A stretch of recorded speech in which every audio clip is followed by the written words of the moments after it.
Now, Getting old, man. How are you? 10 years. I'm good, man. Getting old. 10 years. That's a long time to play in the NBA. Now, LeBron doesn't like the play-in tournament. You guys didn't have to do the play-in tournament. Are you glad you didn't have to play in it, or would you have liked another game? You know what? I'm glad we didn't do it, obviously, because you always need some, especially after a regular season, 4 or 5 days to just get some rest, heal your body and just get ready for who you're going to play against. So I feel like I'm glad that we're not playing the tournament. So this is a weird season. You go from the bubble to virtually no off season. You guys usually get 120 days. Now you got like 65, 70. Has it been hard? Tell me your body. You're 10 years in the league. Enes, a lot of guys getting hurt. Has it been hard for you? Take me to how hard it's been to just stay energized. For sure it was hard, man, because we play 72 games in 145 or 46 days. So obviously it was tough. And we had to, I think that the toughest part was we had to get up every morning to go get tested. It doesn't matter what time you land in a new city. You have to wake up the next morning, get tested and stuff. That made us really, really tired because we had to wake up early. But I think, like you said, there's so many, back-to-backs, and the schedule has been crazy. So it has been definitely a very difficult time than other years for sure. So Denver has won. He'll probably win the MVP, Jokic. He's a very unique player. He may be the best passing big man I've seen since Bill Walton. What is it like he's got a big, wide body. He's a lot. What is it like to face him? I feel like, stop a guy like that. It's a whole team effort. You cannot leave anyone on the island by themselves, And obviously, like you said, it's so hard to even bring him a double team because he's going to pass the ball and find an open man. But I think, just try to stop a guy like that. It's a whole team effort. And I think we did a really good job last game we play against. But it's going to be very, very interesting to see what can we do against him. So we were talking about Dame Lillard, and I compared him to the Seahawks quarterback Russell Wilson. I saw that. That he really never changes expression. Highs, lows, he's just the same guy. And Dame's very unique because sometimes when you play up in Portland or Seattle, you're thousands of miles away from a lot of these media centers like Chicago and New York, Boston, Philadelphia. And what is your experience? You've been around the league 10 years. What makes Dame to you? What's the tick? What makes him special? Why is he different? Probably the most loyal player I have seen, and he loves pressure. He doesn't care about all the haters out there, whoever talks against his team or his teammate. He wants to go out there and prove everyone wrong. And, I think, one thing about him, what makes him so special is he makes himself better and he makes everybody else better around him. That's what makes him really special. There are so many, great players in the league, but they don't make other players better. But with Dame, it's different. And, everyone obviously talks about how good of a player he is on the court, but off the court, man, he is unbelievable, man. He's definitely one of the best leaders that I play with. Does he ever bark at you? Does he ever say, Enes, get over there? Actually, never, man. Look, listen, I played 2 years ago against, obviously I went to conference finals, and now I play with him whole season. This guy he always, brings the teams up, always try to bring positive energy, always trying to, help the young guys. So never know. Wow.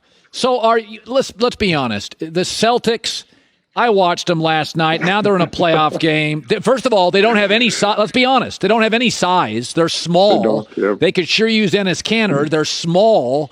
What do you make of what's happened to them this year? Enes, they're not the same team this year.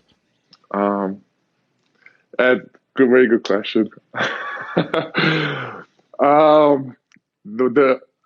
You can say it.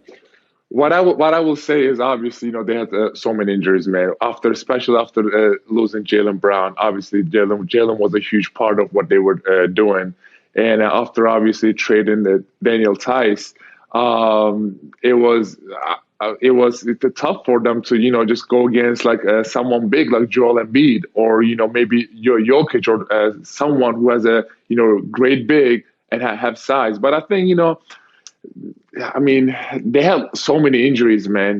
Tatum was out, Jalen was out, Kemba was out, and Evan was out. But I feel like once they get in a playoffs, and I believe they will, they have a really good shot at going against Brooklyn or Philly. But that's why whenever I talk to Taco, I'm like, dude, listen, you got to stay in shape because you are the only guy who can guard Embiid. So that's why whenever I talk to him like once a week. I'm like, dude, stay in shape. Yeah, it's okay to admit they made a mistake moving off you. That you can say that. That's not being critical. That they made a mistake. What's wrong? That's not a big deal.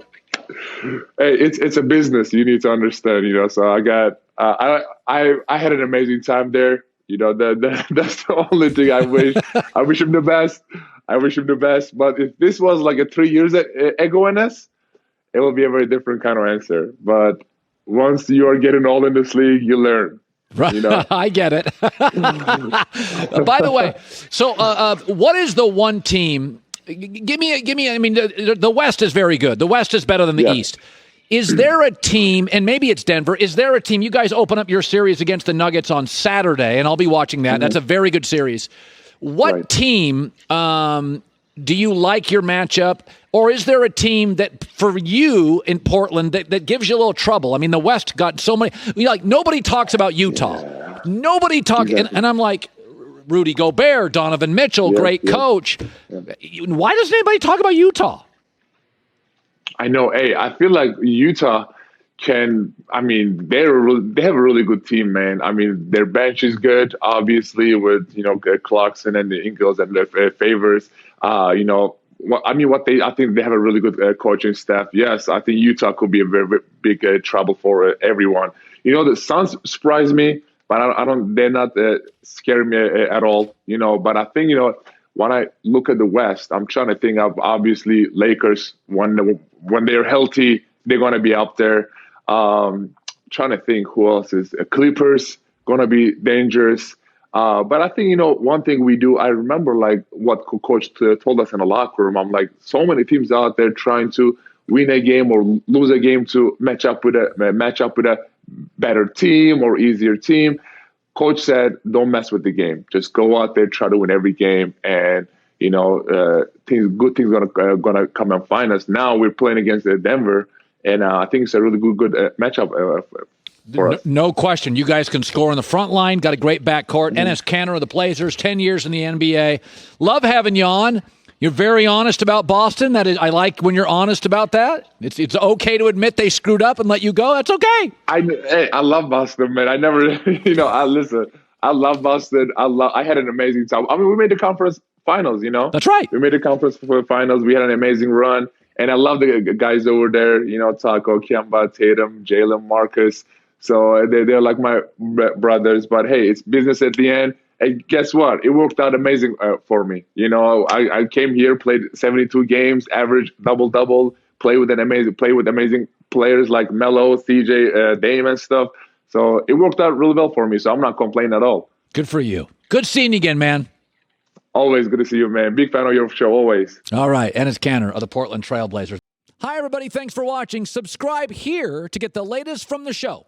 Also, be sure to check out more of the best clips from The Herd or go watch a few segments from other shows on FS1.